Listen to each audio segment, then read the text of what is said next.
Welcome, Jake. Hi, how are you? Very good. Yeah, very good. Good to be here. Good to be kicking off. The first one, I believe. Yes, indeed. I'm honoured. You are the inaugural guest, Yeah. if that's the right thing to say. But where have you come from this morning? So we're based in Exeter Sky Park, so we're right by the airport. So excited for today. Yeah. Given what's going on in the news, we'll try and not get too deep or We won't get political. too political now. This morning we've had the Marines in, commandos this morning. Yeah. Nothing, they're not running in. It's not a major operation, just so anyone panics. But they're obviously, USVs and drones are a big topic, and manufacturing them in the UK is a tricky thing to figure out. And we've got the products for it. So just to clarify, we launched a product called Cerberus, which I'm referring to. I presume that's what you're talking about. Yeah, absolutely. Yeah. So it's a containerised, basically a containerised manufacturing machine. So it does pellet printing very, very fast. So fast, big pieces. Filament for more detailed printing, a bit more like your 3D printers. And then you've got a CNC head. And what that does is it's in a container, so it can be deployed anywhere and up and running in 20 minutes. Wow. And it's green, which is a big selling point. Oh, wow. Yeah.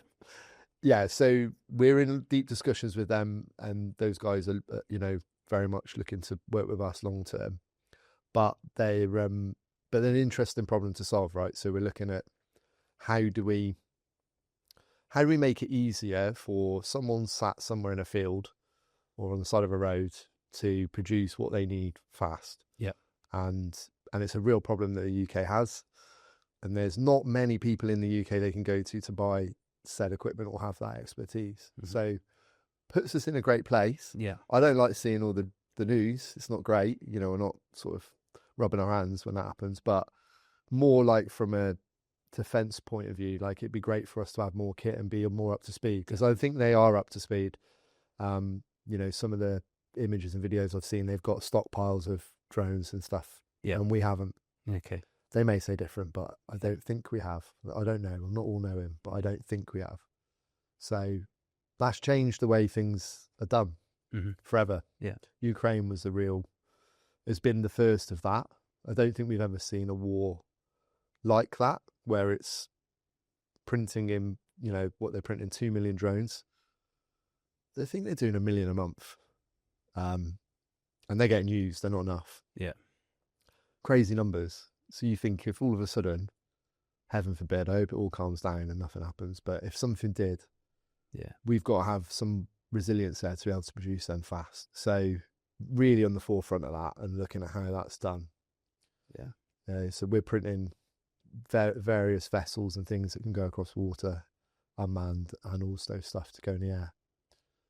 Wow. Out of a little facility in Exeter. And yeah, as you say, all from the southwest. Yeah, all from the southwest, which is nuts. But if you look at the southwest in terms of bases and where we are, you've got stuff, you've got Portsmouth, you've got Plymouth, you've got, there's various different places that are, are looking at this technology, because they have to have an option to be able to address that need. Yeah. So there's been a lot of investment from the government into defence, as you can imagine, but they're really not sure what they want to buy. So they're still thinking about, how do we get what we need for what the war will look like now, not what it would used to look like. And there's some risk with that because it's new technology. So it's understanding, okay, if we buy this technology, is this the right route to go? So we're just trying to make that as easy as possible, those discussions.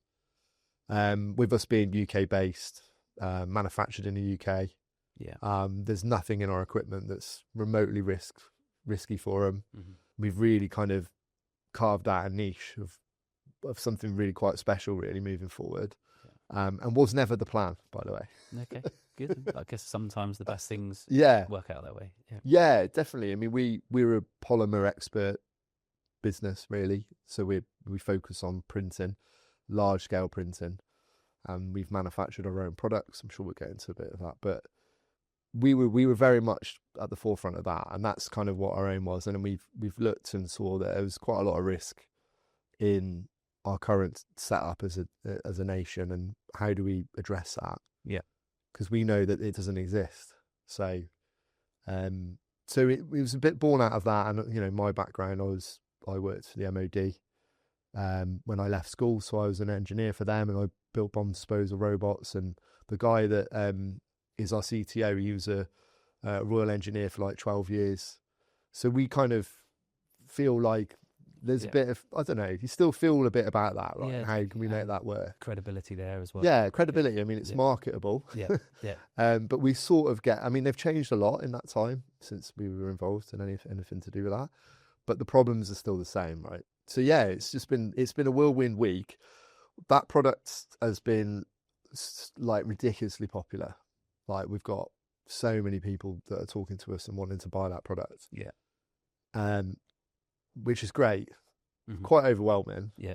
Because we only launched it in November. So great for us. Yeah. But it's looking at your problems change as a business, right? So you go from like conceptualizing and building something to actually having it, and then realizing, right, now I've got to get this moving and selling into everyone and producing it. Yeah. So all of a sudden it's going from startup to scaling up, really. Extremely quickly, or quicker. Very quick. Planned and, very quick. Yeah. And then finding those expertise. Yeah. So recruiting is, you've got to recruit quite far out in advance, I think. Yeah. So yeah, that's where, it's very topical. Yeah, indeed. Thank you, News. Yeah. And one of the questions I was going to ask you, or probably, I suppose, quite interested in, is how do you find your clients and contracts? So from what you've just said, there's a little bit of flip reverse. Yeah. Given what's going on over the last sort of couple of months. Well, there's so we've sort of like separate out the business. There's the commercial side of the business, which is your engineering side, where our equipment that we produce, the end customer is someone who's going to produce molds and tooling. Yeah. And that's fired up a notch as well, because that might be like a GKN, for example, and they're just like a business to you and I. We go and talk to them, but they're manufacturing for defence. They're manufacturing for all of the current wave of new technology as well, right? So we're seeing that they're coming to us because we're in the right spot, because they're seeing we need more tooling and molds faster, and this is the technology is the quickest way to do it. Yeah.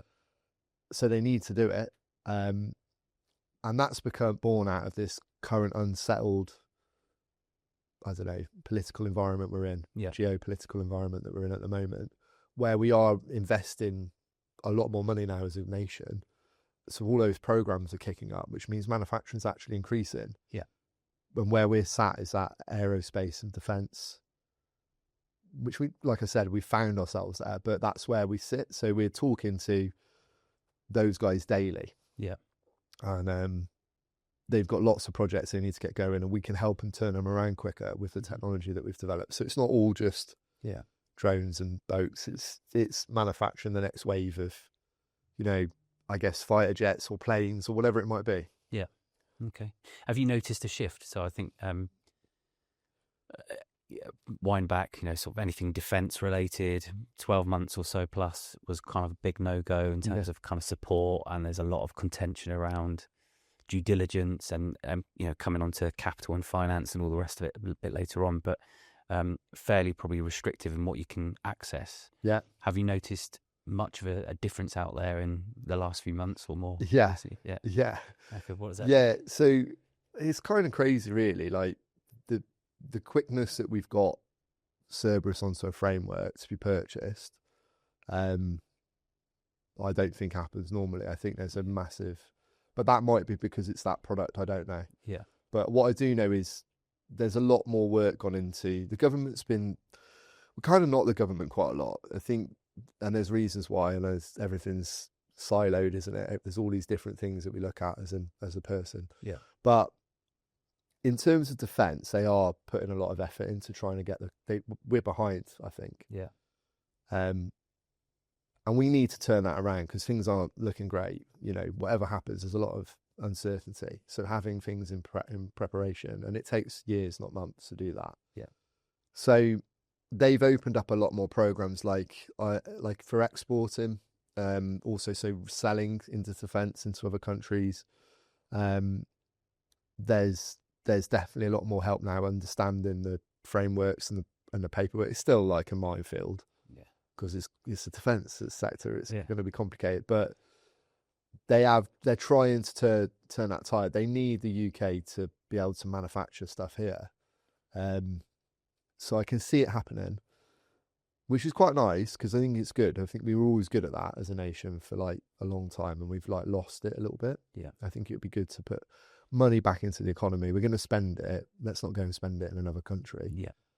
Makes no sense, right? Yeah, no, definitely. And the sense of pride and impact you as a firm have playing your part in that as well. Yeah, definitely. That must be huge. Yeah. So it has shifted. Banks, I'm not sure about finance still, but finance is still really tricky. Yeah. Because, you know, their understanding of that type of industry as well is probably quite limited. Yeah. It's like, if you're sat on a load of orders, I'm sure it's easy to get finance, but there's not like the general bank manager you can go to and go, right, we're doing this, and going to be like, what? And I guess the pace of change you've had to go through is maybe not reflected in said banker or said lender, said capital provider, which makes it challenging and difficult. Yeah, well, you guys have been great because you're a lot more. You work a lot differently. Yeah, and there's a lot more of an understanding of where this is going, and like we're growing really quickly now. We'll do a year's revenue in 2 months. So we're really happy with where we're going. Yeah, but and obviously I have the one-to-ones and whatever with the guys, and it's great because we're talking through those problems, new problems, but there's like an understanding. Yeah. I've not really seen that from a traditional lender. Yeah. So I give you kudos. I feel like this is the moment. There's maybe a brown envelope. Thanks for coming. Appreciate you that. You did bring me a coffee. Yeah, well, cheap date. Yeah, thank you. But that's like kind of, I think where, and again, that's a government-backed scheme, right? Yep. And so there is these things there. They might not all be specific to defence or aerospace engineer or whatever, but it's that varied. I mean, your portfolio is varied anyway. Yeah, absolutely. Yeah, and that's, I suppose, coming from, to be fair, the majority of the guys within FSC Group, there's a real mixed bag of their backgrounds, but there is some kind of banky background. And I guess that's probably the most interesting part for them to make the jump. Because you can be industry agnostic, you can get involved in defence, you can get involved in, anything from kind of anything that's out there in the spectrum of industries. Obviously, yes, rum indeed. That seems so one.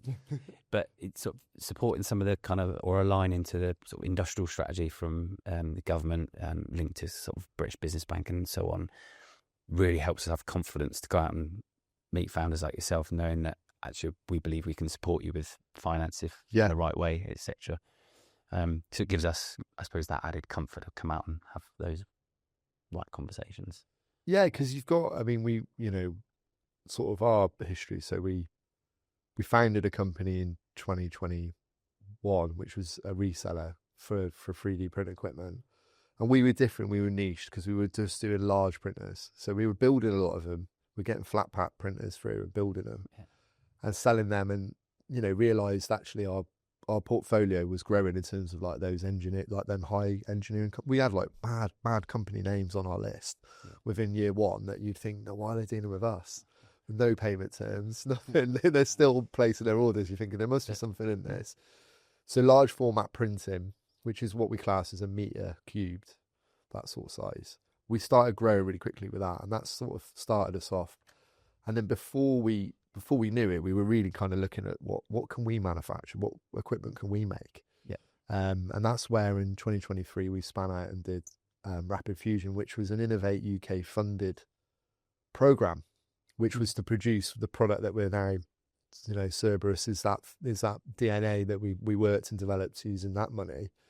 But obviously, Innovate, when they fund, you guys are flexible enough to fund with it. Yeah. And I think that gap there is really, because like we got our first project as 1.2 million in funding, and it's a 70-30 match funding. Yeah.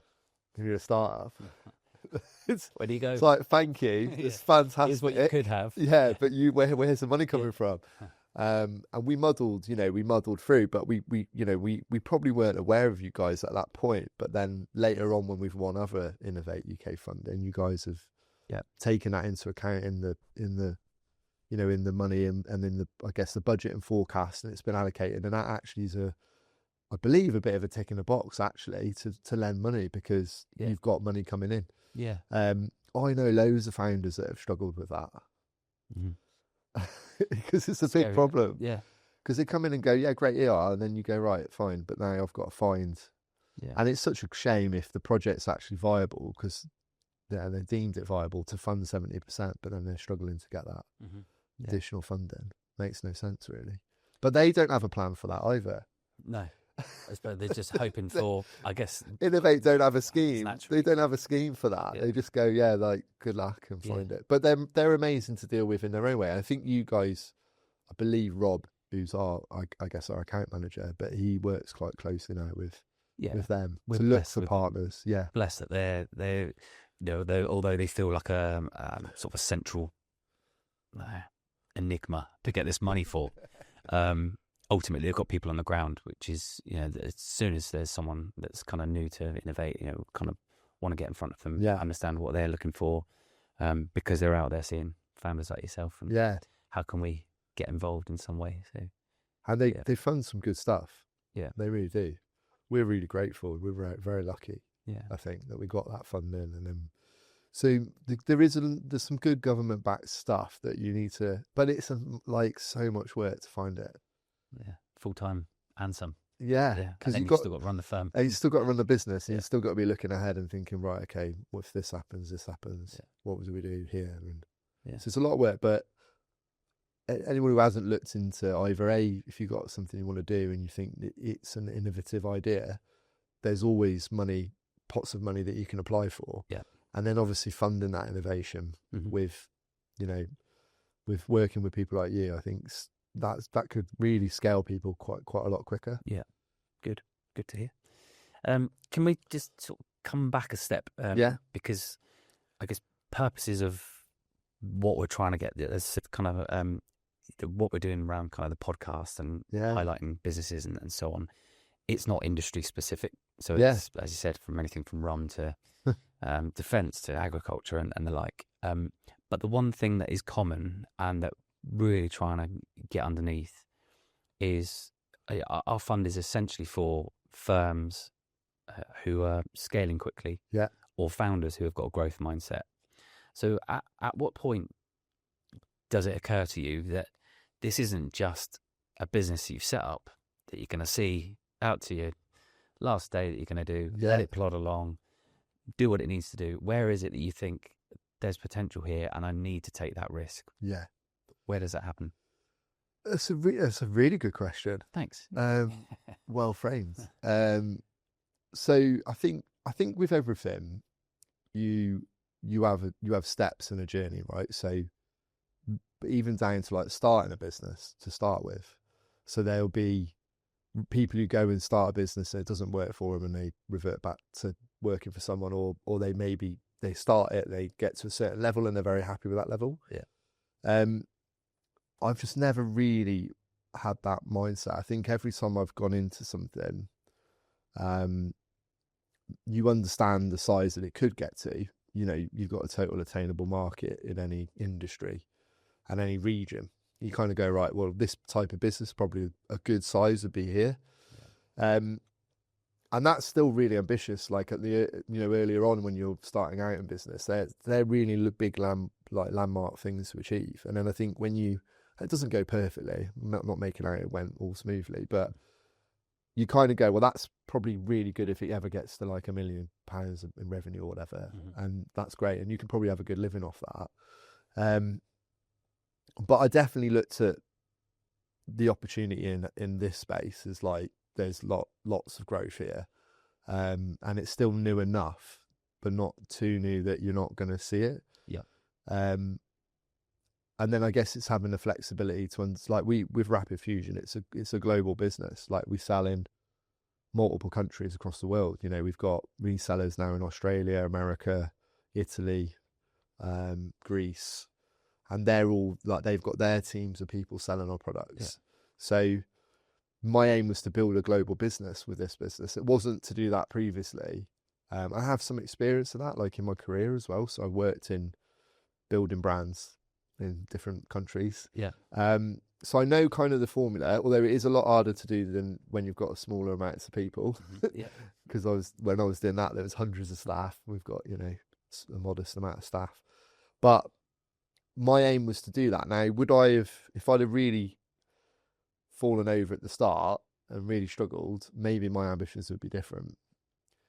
Do you know what I mean? Maybe I would have gone, no, do you know what? Enough's enough. This is a good amount of money. And I won't hire that next person. I'll just scale a little bit more, make a bit more profit, but I'll just keep it this size. And that's really, I envy those people in some ways, because I know some people who are definitely playing golf every weekend and in the week a lot, and they've got a business, but they're not interested in growing it. They're happy with where it's at. And growth's not always the right thing to do, but it's what will get me up and out of bed, I think. So that's why I do it.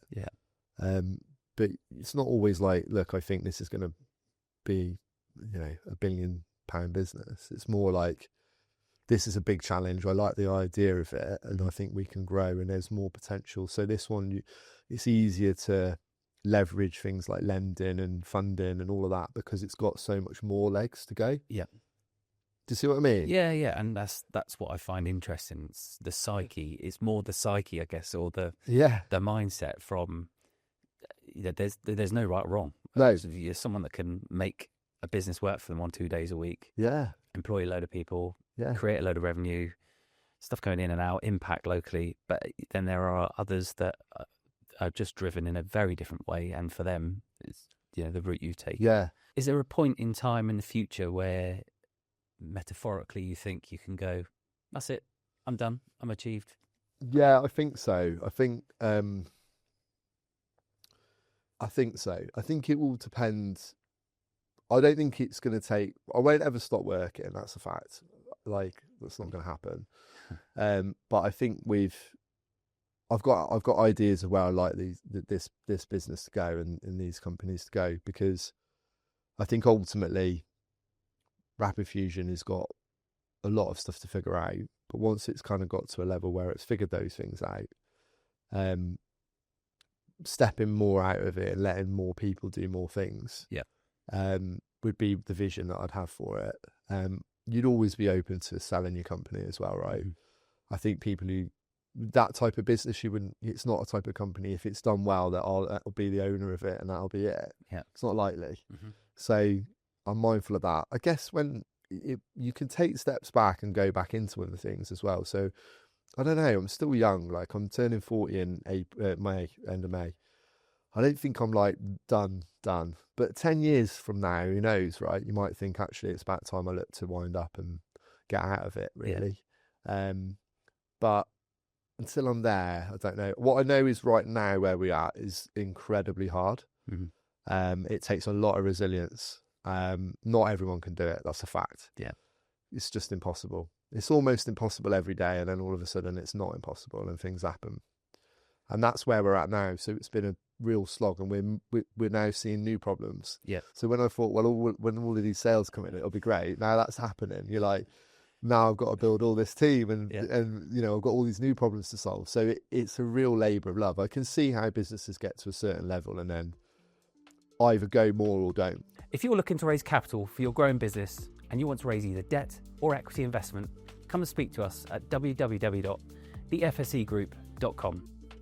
On there, you'll be able to access the details around our application process, hints and tips, guides, and learn about what we do more than just the money. Come and speak to us and we'll connect you to an investment director or investment manager in your local area.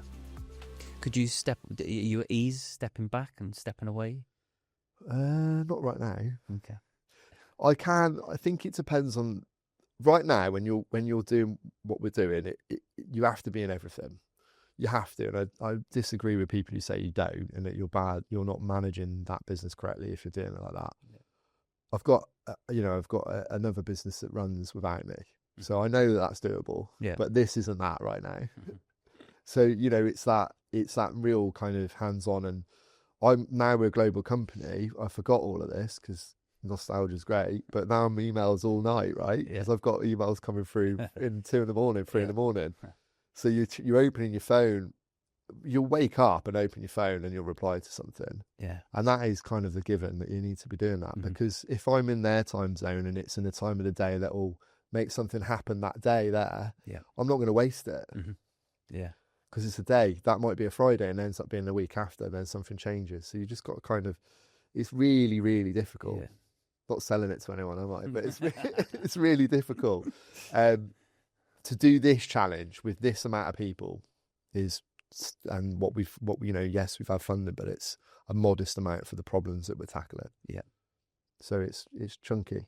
It's about having the right team around you. It is. Recognizing when you need the right person for maybe a gap or a problem that needs solving. Yeah. Because a startup, like, sorry to interrupt, but a startup team will be different to a scaling team. Because there's going to be some rogueness to that startup team. Yeah. And there's going to be people who are really good at multiple things, but they're not an expert in one. And that's kind of how you've got, like, you have like your Swiss Army knife of people, I guess. But then when you're scaling, they don't necessarily fit into that very well. So you will naturally have you kind of remap your business team out and go, well, my time's been taken up a lot by this. I need an expert in this area. Yeah. But that expert probably wouldn't have worked at a startup. Yeah. Because they're really good at what they do and they don't want the risk. Yeah. Yeah. See what I mean? As well. Yeah. The outlay. Yeah. Because there are, $100,000 plus instead of 50 that you had in there before, whatever it is. And you pay over the odds at the start as well, because we found that, like, it's harder. We're getting to the point now where people send us CVs all the time, so that's great. But in the beginning, when you're going, right, we're going to go and do this, they're like, well, who are you? Yeah. Why would I come? Dream. Why would I come? And they've got, like, good expertise in something, so then why are they going to risk all of that? And that's, so you end up throwing a bit more money at people to get them on, and keeping them on, because they're probably working more hours than they would normally. If you're in a startup, they're staying late and, coming in on a Saturday here and there. And so that team's really, you're not going to get that higher up. How do you do that though? How do you retain that talent? Because it's surely not just financially. No, I have like a really good personal relationship with everyone in the business. Like, I balance it well. It's really hard because you kind of want to be, because you like people, right? And you think, oh, I want to chat to you about this, that and the other. And then you realise, actually, maybe won't go too detailed on that. But no, I genuinely give a lot of time to everyone. And that's not doable either as you scale, I guess. You'd probably struggle at 100 people. It might get a bit trickier to know where everyone's going on holiday and what they had for Christmas. And, do you know what I mean? Yeah. So, but it's genuine with me. It's not a disingenuine like thing to keep people. It's I'm just that way. And you're interested in people. Yeah. And what's driving them, I guess, and keeping them. Understanding where they're at in life is quite key. So where's that person on their journey? Are they, like, trying to make a name for themselves? Are they happy with what they're doing, but they don't want to take on too much more? Are they looking to buy a house, start a family? Like, what's where they at? And then realizing what makes them tick. Because some people, it's not money. And that's really, crucial as well. When it's not money, then they're going to want to learn things. They're going to want to challenge themselves. So making sure they're kept challenged, stimulated in some way. Stimulated. No, I get that. And you're in quite a fortuitous position, it sounds like. Because one of the questions I was going to ask you was around talent. So one of the things we see quite a lot is, as you said, kind of going from startup to scale up mode. The founder or co-founding team are incredible. They've got this vision of where they want to take it. They've got this self-belief. But there's often something lacking from kind of coming in and looking. It could be something as sophisticated around the financials, or it could be just kind of that ops background or something like that. And it's probably incumbent for us to kind of spot some of those things and make a recommendation. But where do you go to find, probably not so much now because you've got people queuing around the block by the sounds of things. Well, we are busy with interviewing, Where do you pluck this talent from? So we it's a mixture of, like, I think I've made loads of mistakes, by the way, with hiring. And I think that's a key thing to point out at the start of this, is that you will hire the wrong people. And sometimes it's a bit like a breakup. Like, the longer it goes on, the more bitter and twisted you get towards each other. I Yep. think can happen. And it's about like nipping that in the bud quickly and going like, look, they either have something really good that you can and they're a good fit for the culture, and you can reallocate them to another role where they're going to be of more use. Yep. That's harder to do in a smaller team because something that you hired for is now not being done. But sometimes it's well worth doing that, and it becomes like a genius thing that you did, and they're really great, and the business flourishes because of it. But talent is hard to find. I think you'll normally have like on paper someone can do a job, and then what I like to do is I have like a very unorthodox like sit down with them towards the end of the process, really.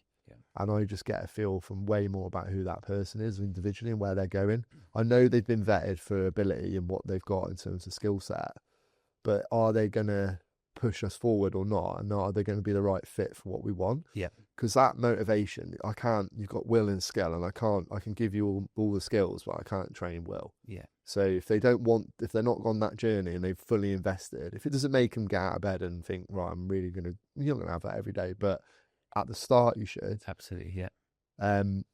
That's really key. And that's, again, where are they at in their journey? Yeah. Because you'll get someone early, like I rate getting people who are early on in their journey because they're really motivated. You get some real talent then. Yeah.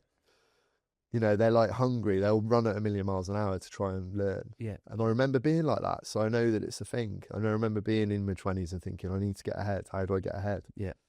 It's true, right? Well, yeah, and the technicalities, the skill, the process, that can all be taught. Yeah. But if you're not showing up mentally, physically, and with a desire, then that's all going to come tumbling down, I guess. But LinkedIn, on a practical level, LinkedIn, we post our jobs on there. We put them on our website as well. And we do a lot of, like, when we go to events, we'll talk to other people and I'll be like, they would be brilliant. Yeah. So, and then you put a feeler out. Not headhunting anyone.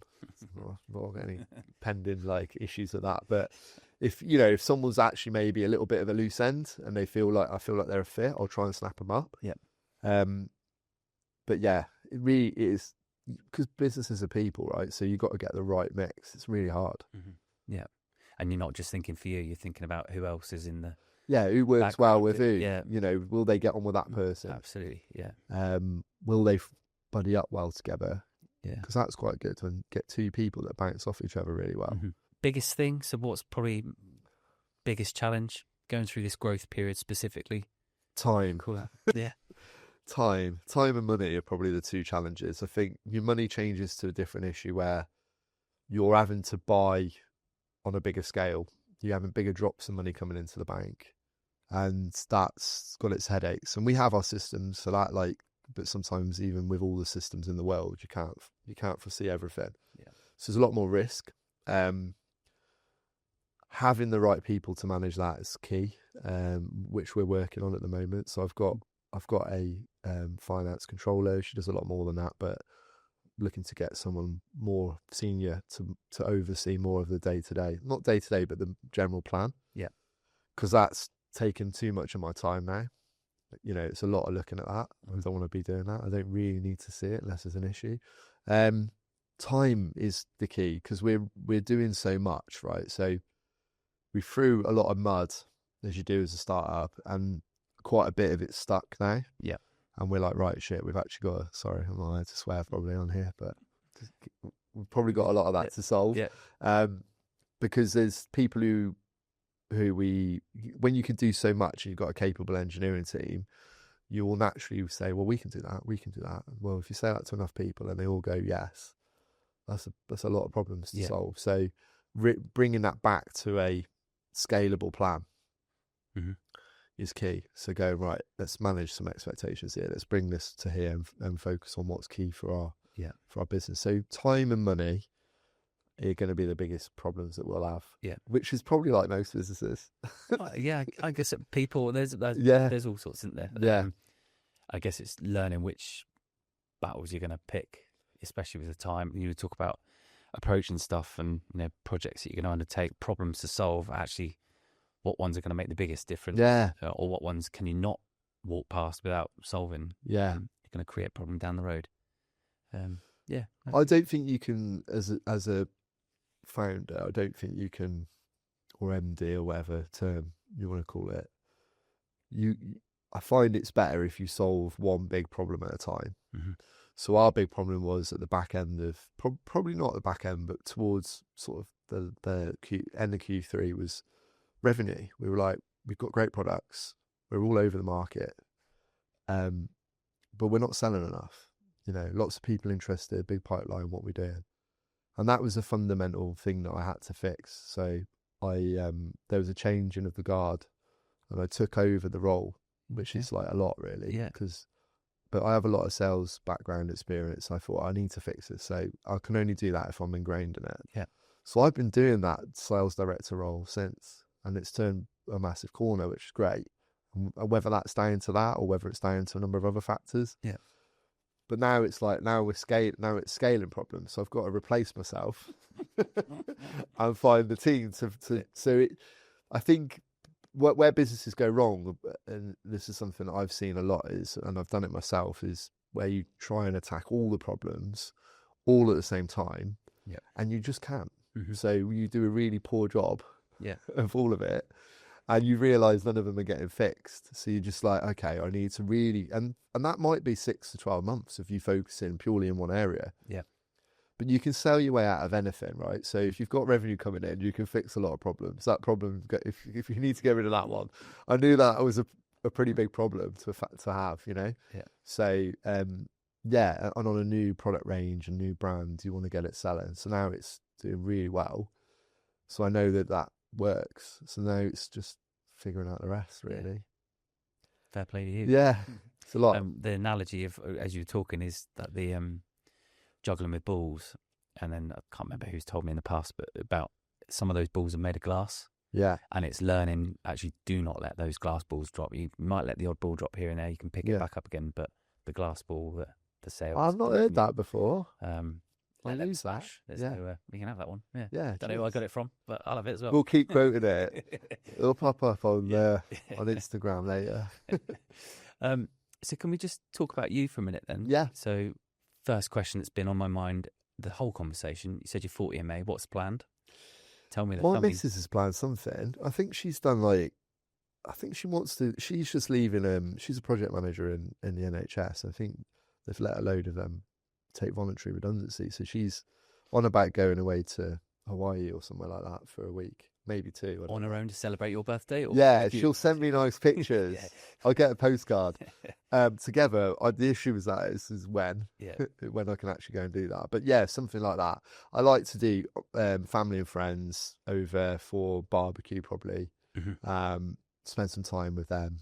Yeah, just normally a weekend thing, but nothing too crazy. Yeah, nothing too crazy unless I book something random. But fair enough.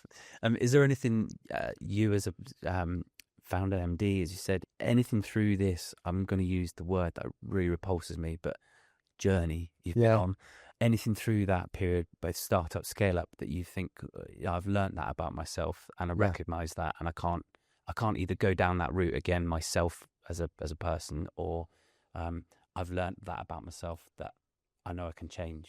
Yeah, there's probably a lot of things. When you were just saying that, then I was just trying to pick out something in my head. So I think having the ability to step away from people that maybe aren't the right people, because that's really hard to do, because they would have added a lot at some point in the journey, as you said.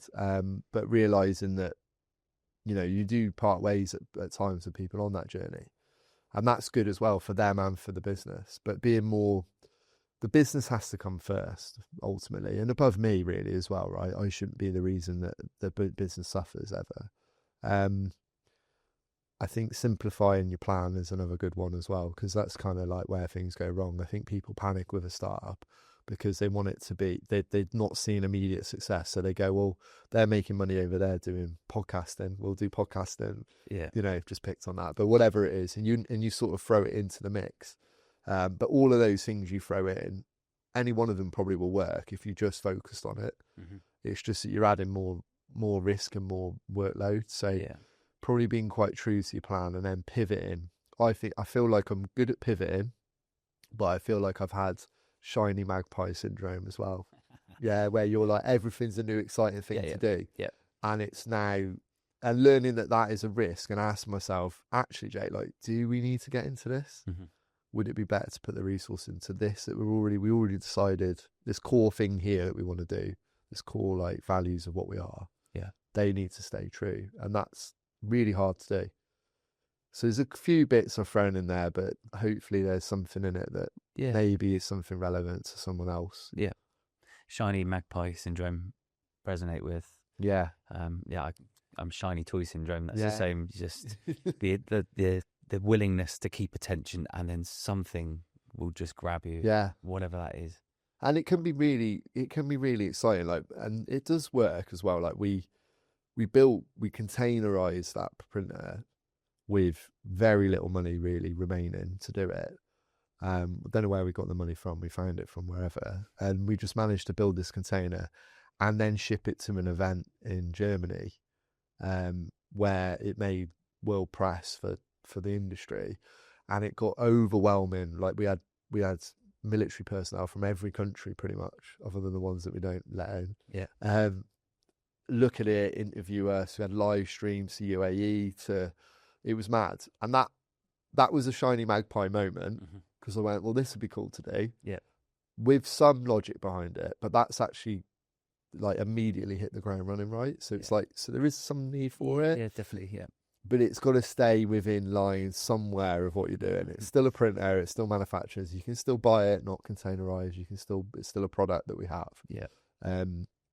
But it's knowing when they're a good moment or not a good moment to do it, I guess, as well, right? That was probably a real risky moment to do it. Yeah. Well, it was definitely highly risky. But it works, right? So it depends. I think if you're diversifying too massively, then you probably got a problem. Yeah, you're really starting another business while you haven't finished the first one, which is really common as well. I've done it. And finally, anyone, put you on the spot now, but is there anyone in business life, personal life, that you just think that's the end goal? They've got it. Your perception? I think there's people who I know, who I have around me, that I get a lot of advice from. I think they have a good outlook on life. Yeah. And that keeps me honest, as they say, to what you're doing or what you're, and personal life as well. I think everyone's life, there's a little bit of stuff in everyone. There's a few people where I see a little bit of what they're doing and think that'd be really good. It's a shiny magpie syndrome. Yeah, I want it all, basically. Yeah. No, I think my aspirations is to achieve the things I think I want to achieve in terms of these challenges, and then try and be more settled with not being so intrigued by all these, like, material possessions aren't massively something that. Nice things are nice, but they're not what gets me up in the morning. So knowing, sort of live that balance really of not being like driven by that, because that's gonna come undone. But memories and experiences, and anyone who's kind of around me that's doing a lot of that and has got quite a good repertoire of things they've done, where you go, that's cool that they did that, like they challenged themselves to this and they've done this and they've traveled here and that stuff. I rate that stuff more than anything else, I think. Nice. Good to hear. Cool. Well, Jake, thank you very much. Pleasure. We'll say that your brand and your personal brand, can talk about Jake, talk about Rapid Fusion, and great guy. Yeah. So it's nice to spend the time actually trying to get a little bit underneath who Jake is and what Rapid Fusion are all about. So long may it continue, and long may we continue to watch your sky high rocket approach. Yeah. That's the one. Top man. Thank you very much, mate. Cheers. Really hope you've enjoyed the conversation that we've had today. Really upfront and honest, and getting into the detail. If you want to find out any more about what we do at the FSC Group, please go to www.thefscgroup.com.